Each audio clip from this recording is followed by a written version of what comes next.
Hello, everyone. Welcome back to the 5th episode of EMI Professional Development Series by NTU. I'm Dr. Gina Wen-Chun Chen from National Chung Cheng University. Well, in the previous 4 episodes, we have already introduced the essence and the capacity of Formulaic language and contextualized it in academic speaking, listening, as well as reading and writing tasks, including lots of useful resources for students in EMI classrooms. In the following 2 episodes, we'll switch gear and look into the instructional design to make EMI more friendly and manageable for faculty members who are about to launch their EMI classes. In today's episode, we're exploring the alternative instructional design for EMI courses. We call it micro-learning. The content will be divided into 2 episodes. In this very episode, we'll be looking at the reasons why microlearning can be and should be applied for EMI, and starting to introduce the first 3 phases out of 5. Is my English proficiency good enough for EMI? This is a commonly asked question that I often hear at many EMI workshops at several institutes around Taiwan, especially those from the disciplines in which study abroad experience is marginal among faculty members. Well, European higher education area, the Council of Europe and European Movement International, they all have defined the minimum requirements for EMI instructor is C1. So what does C1 entail in terms of the specific indicators? C1, if converted to a TOEFL scale, is somewhere around 600 paper-based. Those with C1 levels should be able to express ideas fluently and simultaneously without much obvious searching for expressions. And he or she should be able to produce clear, well-structured, detailed text on complex ideas. And also, he or she should be able to have controlled use of organization patterns and putting ideas together with connectors and cohesive devices. And should be familiar with the language of their expertise with its related terminology and discourse of expression.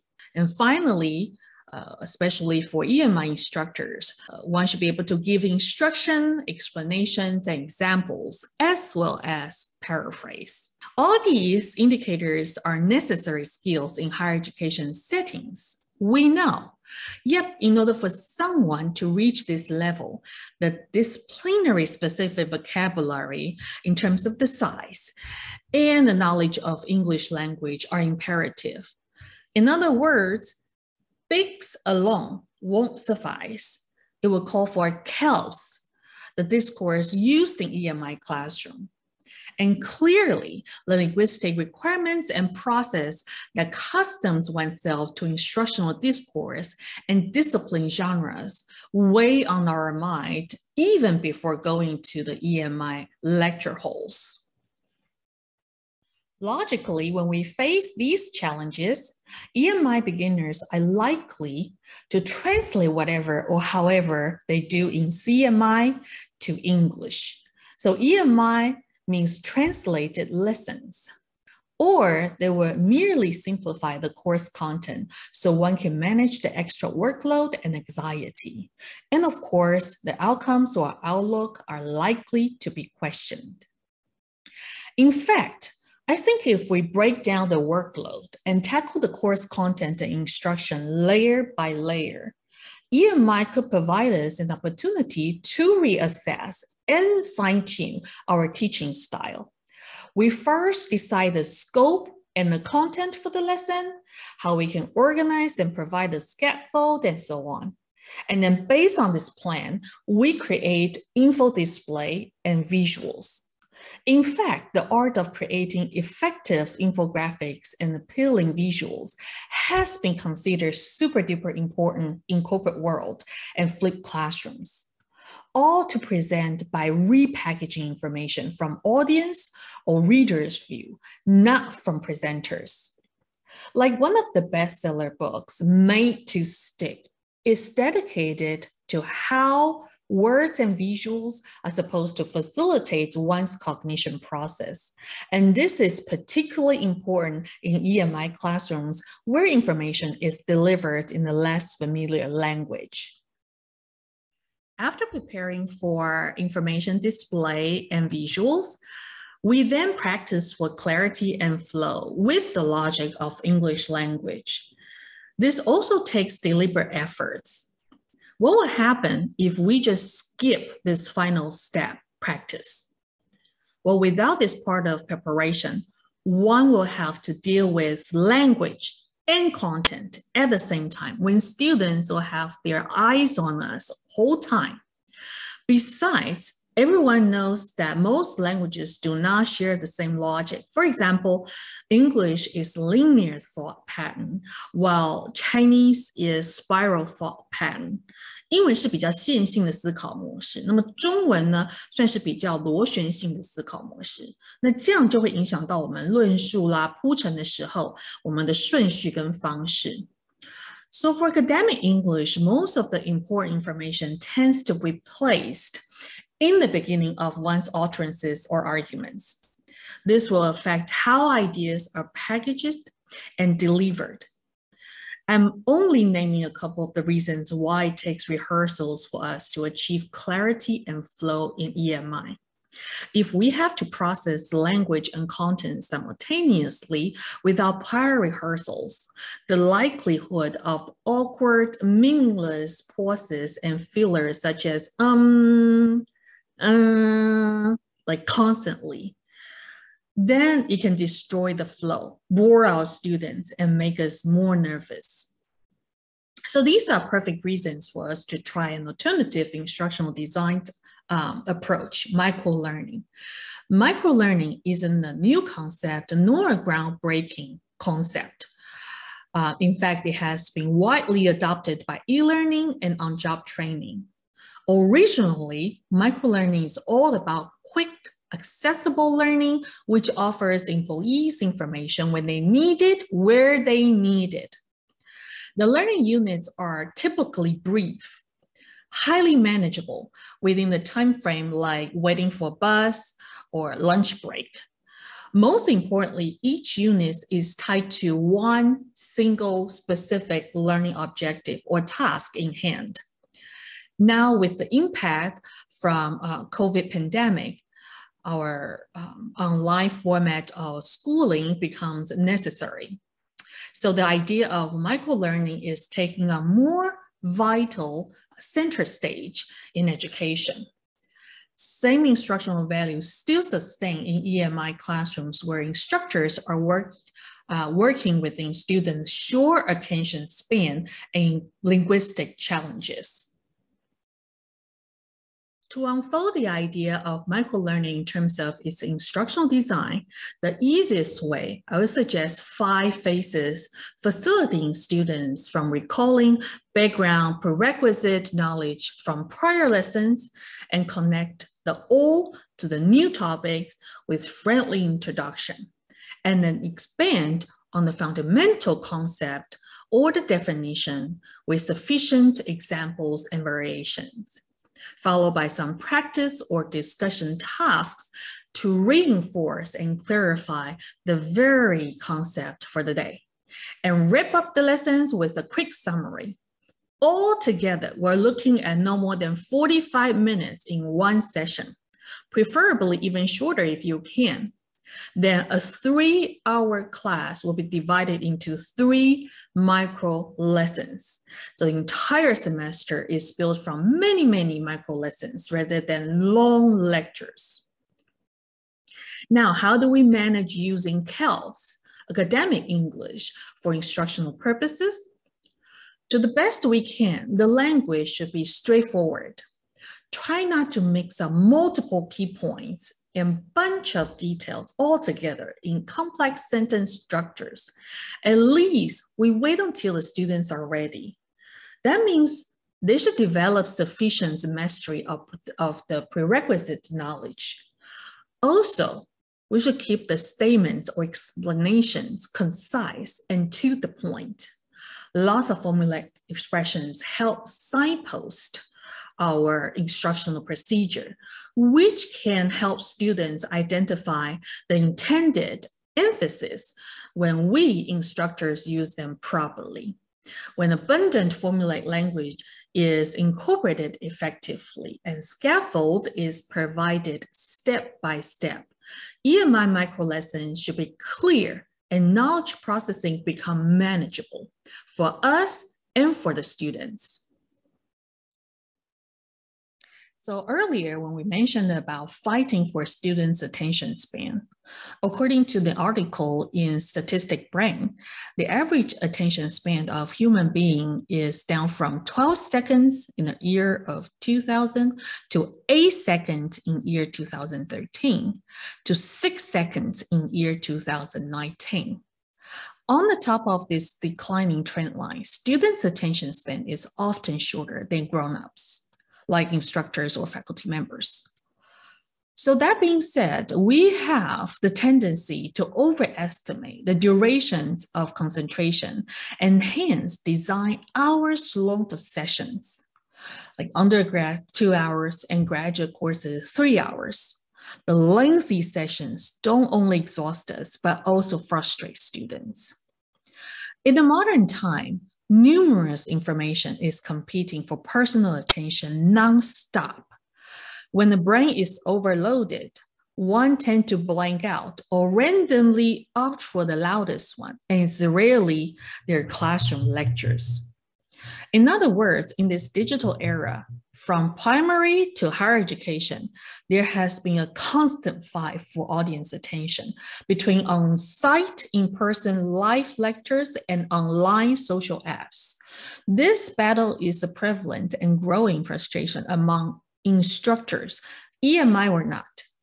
The biggest hindrance to quality EMI is hiding in the plain sight. That's why most of the online materials are suggested to keep the length within the matter of minutes. Anything more than 30 minutes nowadays is already considered plenty long, even for meetings in private corporates or oral presentations in conferences. Nowadays, there's even a new format called mini sessions or short presentations, which only allow 10 minutes talk. This is a new culture we cannot deny and need to make peace with it and even take advantage of it.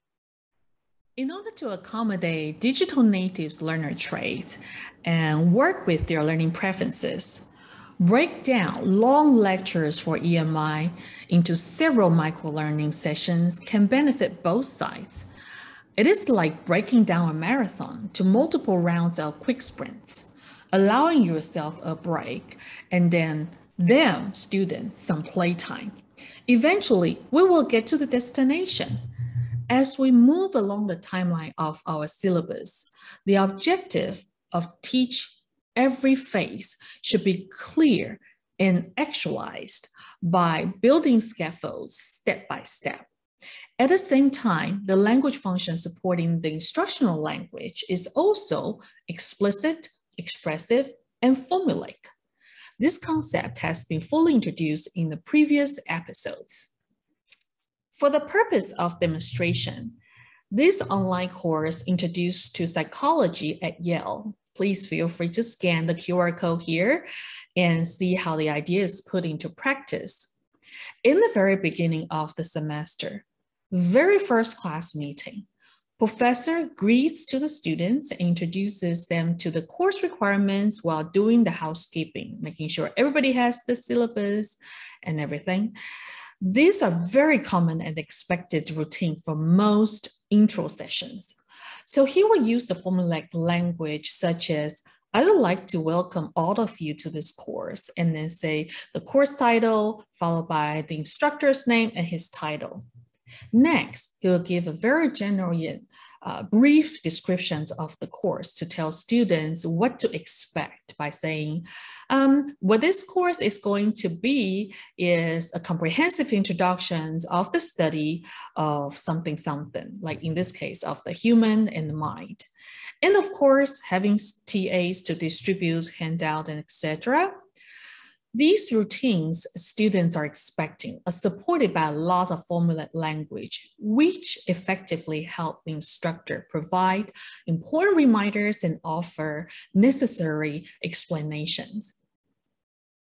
In order to validate the idea and capacity of Formulaic language, here's another online course at MIT. You'll find almost identical expressions used by a different instructor when introducing his course in the first 5 minutes of the session, because that's how Formulaic language and the language function support routine practices and objectives. Same thing for the initial stage of the micro lesson recap. So for this phase, for instance, to start a new lesson, we help students recall what they have learned or practiced in the previous module or lesson. We are likely to use expressions such as, can someone tell me or tell us what something something is? Or remember something that we have covered in the previous week or month or chapter? So when using this kind of formulaic language, students can immediately and intuitively pick up the invitation and begin to search for answers from their memories. We can also ask some questions on the previous lessons for a quick assessment. This is also a great opportunity to see if we need to reteach certain parts in case students have a hard time to remember or reply correctly. After recapping the prerequisite knowledge, we then move on to introduce students to a lesson of the day, the new topic. Some of the strategies are commonly used for this connect stage. Here we have all the choices like giving students an example, telling them a story or anecdote, posing an inquiry, a problem, or some guided questions to launch a quick discussion, or summarizing key points in a different way, or paraphrasing them from different angles to imply controversy and then the need for further learning. All the above are moving students from what they have known to what to be learned. This is the connect stage. In terms of language function, we're starting from narration and working our way toward exposition. All of these will call for pedagogical strategies. In this online video by MIT online course, you'll hear how this instructor, Professor Gabriel, opening his class session by helping students recall what they have learned in the previous lesson. And the next 5 minutes, how he connects from the old knowledge they have learned to the new. And here is also one more teaching footage recorded when I was teaching the lesson of branding through an EMI course. And then I was doing recapping and connecting stages of the lesson. We're gonna start with a new module today. So can somebody remind us what we have talked about in the previous module? Very good. So both resume and the interview helped us to do our personal marketing, right, as we discussed. So today we're going to continue with the marketing idea, but this time we're not going to market ourselves, but instead we have to talk about how to market a product. Well, can somebody tell me what is the idea of branding? Is anybody familiar with the idea of branding? I think branding aims to promote a brand or to create an image of a brand. Okay, so that being said, with that as the foundation, so actually that was a very good start for us to kind of tackle this idea of branding. Branding is something that's really popular nowadays across all different kinds of industries, but at the same time, it's also something unfamiliar to Taiwanese students. So today we can take a look at this front page that's branding beyond logos. A lot of people thought that branding is all about logo designs and whatnot, but it's actually much more than that. Well, if we want to talk about branding, we first have to look at the basic ideas of products. Well, product is a very generic term, right? So, for example, like for everyday commodities per se, what is the thing that you often purchase from a convenience store, for example, like Family Mart or 7-Eleven? A chocolate bar. That's very important for your daily classes, I assume. Other things? Drinks. That's right. So here we have, for example, water. Well, there are tons of different kinds of bottled waters, right? Come from all different kinds of companies. But water is water, right? When we purchase water, products can be something that's on the market to satisfy a want or a need, right? For example, well, water is a physical product. Sometimes the product can be also service, right? A lot of times we go to a restaurant to enjoy the service. And also experiences, you guys will go to Wu Yue Tian's concert, right? And then that is also like experience or event per se, right? Also costs you money. So products actually come in different forms. In both teaching demos, we can see there are lots of and the large amount of Formulaic language shared by the two instructors for the purpose of recap and connect. The strategies they both use includes presenting examples, sharing the case study, pointing out the main characters, or using plenty of questions to incite students' curiosity and engagements to the story, and providing the circumstances, the puzzle, and fortify with vivid description, revealing the plots eventually, and the key factors. Well, just in case some students still cannot catch it right away, paraphrasing is often needed. A lot of times, compare and contrast are needed for analytical thinking. And finally, the key concept or theory applications and affirmation for the core concept as the highlights to wrap up the introduction of the new topic. So the formula expressions we hear from both footages are like how they present the new lessons by signaling our topic for the day is this and that. What we're covering today is this and that. Based on what we just discussed, we now will continue to explore this and that. So I'm going to talk more about something. So these are signpost languages signaling extended context. After recap and connect phases, we'll move on to expand to create more depth based on the core concept we have introduced in the previous two phases. Now here we have an example of how this phase is done after recapping and connecting. In this online course, starting from around the 6 minute and for about like 10 minutes long, you can hear how he applied multiple strategies, like starting from a quick summary of the core concept to expanding the depth and the scope of the scope. So here's a QR code to take you to that video where this expand stage begins.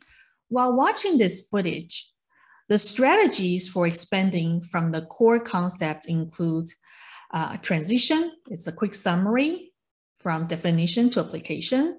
And there's also paraphrase to reiterate or emphasize the core concept.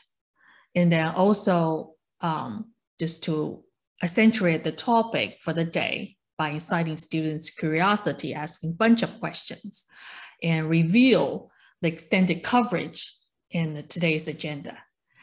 And also visuals are presented, right, to outline the lecture organization and also to create a circumstance like with an inquiry, like a case study. And then he compare and contrast across different theories or perspectives, and then build more depth by expanding from the basics. So last but not least, he introduced more terminology and contextualized the concept by connecting the theories to personal experiences. Now, remember earlier, we also reminded us that instructional language has the formulaic nature for us to signal various teaching steps and strategies. We can hear many expressions are used under the concept of formulaic language, and also we can once again see the categories that's introduced in the previous 4 episodes talking about For example, discourse organizers, right, such as like, so this is the kind of evidence that 连接上下文或者前后重点, right? And we also have like stance expressions, like something like, at least in some sense, right? 表达个人态度. We also have referential expressions, right? Here's the amazing brain, weigh from 2 or 3 pounds and stuff like that. It's like giving some stat or like very precise value from literature, 文献数值的这个数据. So we also have more discourse organizers such as, well, A, B, or C will be supported by this structure, this kind of discourse organizers. And the final two are very typical facilitative phrases, also known as classroom language. So in this episode, we have already introduced the necessary preparation involved for EMI: plan, prepare, practice. And then we also tackled how microlearning instructional design can be an alternative instructional design option for EMI beginners.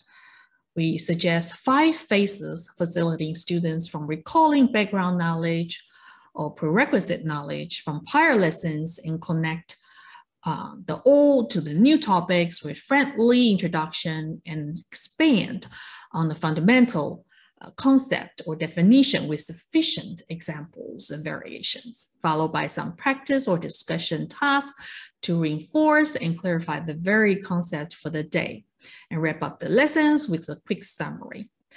The whole semester is built from many micro lessons rather than long lectures.